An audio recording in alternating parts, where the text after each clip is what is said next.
తెలుగువారి number 1 choice Telugu matrimony. America ఆంక్షలతో ఆందోళనకు గురైన పశ్చిమ గోదావరి జిల్లా ఆక్వా రైతు రొయ్యల కొనుగోలుకు ఆస్ట్రేలియా ముందుకు రావడంతో ఊపిరి పీల్చుకుంటున్నాడు.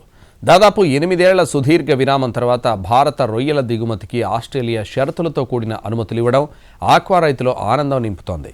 దీంతో మళ్లీ రొయ్యకు పూర్వ వైభవం వస్తుందన్న భావన వారిలో కనిపిస్తోంది. ఆక్వా ఎగుమతుల్లో దేశంలోనే మొదటి స్థానంలో ఉంది ఆంధ్రప్రదేశ్. అందులోనూ పశ్చిమ గోదావరి జిల్లా నుంచి ఎగుమతి అయ్యే ఉత్పత్తులకు మంచి డిమాండ్ ఉంటుంది. ఇక్కడ సాగయ్యే రొయ్యలు అత్యధిక శాతం అమెరికాకు ఎగుమతి అయ్యేవి. ఆ దేశం విధించిన ఆంక్షలతో గత కొద్ది కాలంగా రొయ్యలు సాగు చేసే రైతులు తీవ్ర నష్టాలను చవిచూస్తున్నారు. ఎగుమతులు నిలిచిపోవడం, మద్దతు ధర లేకపోవడం వంటి కారణాలతో రొయ్య సాగు చేయాలంటేనే రైతు ఆలోచించాల్సిన పరిస్థితి ఏర్పడింది. ఒక పక్క వ్యాధులు, మరోపక్క ధరల పతనం, ఇంకోవైపు అమెరికా సుంకాల దెబ్బతో అయోమయంలో ఉన్న ఆక్వా రైతులకు రొయ్య ఎగుమతులపై ఆస్ట్రేలియా నిబంధనల సడలింపు ఊరటనిస్తోంది. వైట్ స్పాట్ కారణంగా పొట్టుతీయని రొయ్యల ఎగుమతులపై ఆస్ట్రేలియా 2017 నుంచి ఆంక్షలు విధించింది. రాష్ట్రంలో ఎగుమతవుతున్న 51% ఆక్వారంగ ఉత్పత్తుల్లో సింహభాగం అమెరికాకే ఉన్నాయి.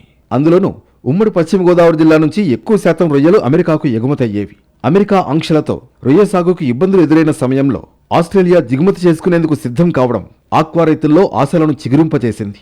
2027 అక్టోబర్ 20 వరకు రొయ్యల దిగుమతి చేసుకునేందుకు ఆస్ట్రేలియా సిద్ధమవుతూ ఉండడం పశ్చిమ గోదావరి జిల్లాలో ఆక్వా రైతుల్లో ఊరట నింపింది.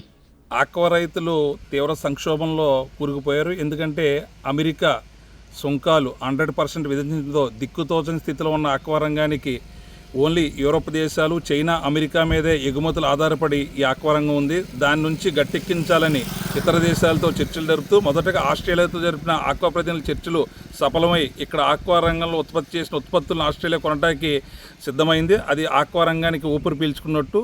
గతంలో కొన్ని దేశాల మీద ఆధారపడటం ఈ ఇబ్బందులు తలెత్తున్నాయి. గతంలో కరోనా సమయంలో ఒక సంక్షోభం, తర్వాత మేతలు, ఫీడు అంతా కూడా ఒక సిండికేట్గా ఏర్పడి రేట్లు పెంచడం, అన్ని రకాలుగా ఈ ఆక్వా రంగం సంక్షోభంలో ఉంది. దాదాపు 8 ఏళ్ల సుదీర్ఘ విరామం తర్వాత భారత రొయ్యల దిగుమతికి ఆస్ట్రేలియా షరతులతో కూడిన అనుమతులు మంజూరు చేసింది. ఈ పరిణామం దేశీయ రొయ్యల ఎగుమతుల్లో 80% వాటా కలిగిన ఏపీ రైతులకు కొత్త ఆశలు రేకెత్తిస్తోంది. మొన్న రష్యా, నేడు ఆస్ట్రేలియా మార్కెట్లో ప్రవేశం సాధించడం రాష్ట్ర ఆక్వా రంగానికి ఊతమిస్తుందని రైతులు భావిస్తున్నారు.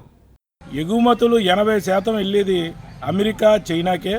మిగతా 20% మాత్రమే యూరప్ కంట్రీస్కి అవుతుంది వచ్చే రోజుల్లో. ఎందుకంటే అమెరికా పరిస్థితి రానున్న కాలంలో చాలా ఆర్థికంగా ఇప్పుడు షట్ డౌన్ ఉంది. ఏ బిల్లులు పాస్ అవ్వట్లేదు, తినడానికి కూడా తినలేదు. అమెరికా మోజులోను వెళుతున్న వాళ్ళు కూడా ఇబ్బంది పడుతున్నారు. కానీ ప్రత్యేకించి ఆక్వా రంగం మీద వాళ్ళు ఇంతకాలం తిని మళ్ళీ ఆక్వా రంగం మీద విషం కక్కుతూ అనేకమైన పన్నులు వేయటం జరుగుతుంది. గత అనుభవాల దృష్ట్యా పశ్చిమ గోదావరి జిల్లా ఆక్వా రైతులు కొత్త పద్ధతుల్లో రొయ్యలు సాగు చేసేందుకు సిద్ధమవుతున్నారు. వ్యాధిరహిత జోన్లలో సేంద్రియ పద్ధతిలో పెంచిన రొయ్యలను మాత్రమే దిగుమతి చేసుకునేలా కొత్త నిబంధన ఆస్ట్రేలియా విధిస్తోంది. ఇక్కడ సాగు చేసే రొయ్య ఏ దేశంలో అయినా అమ్ముడుపోయే విధంగా ముందు నుంచి జాగ్రత్తలు తీసుకునేందుకు రైతులు సిద్ధమవుతున్నారు. క్వాలిటీ రొయ్య అందించడం ద్వారా ప్రపంచ దేశాల్లోనే రాష్ట్రం నెంబర్ 1గా ఉండాలనే లక్ష్యంతో అడుగులు వేస్తున్నారు. తుఫాన్లు, వాయుగుండాలు, అల్పపీడనాలు ఇలాంటి అనేక ప్రకృతి విపత్తుల నుంచి రొయ్యల్ని కాపాడుకుంటున్న రైతులు వ్యాధుల బారి నుంచి వాటిని సంరక్షించడంతో పాటు సేంద్రియ పద్ధతిలో రొయ్యలు పెంచాలని ఆలోచన చేస్తున్నారు. ఈ రకమైన జాగ్రత్తలు పాటించడం ద్వారా భవిష్యత్తులో ఎలాంటి పరిణామాలు ఎదురైనా గోదావరి జిల్లాల్లో సాగయ్యే రొయ్యలకు ప్రపంచ దేశాల్లో ఏమాత్రం డిమాండ్ తగ్గకుండా చూడాలనేది రైతుల లక్ష్యంగా కనిపిస్తోంది.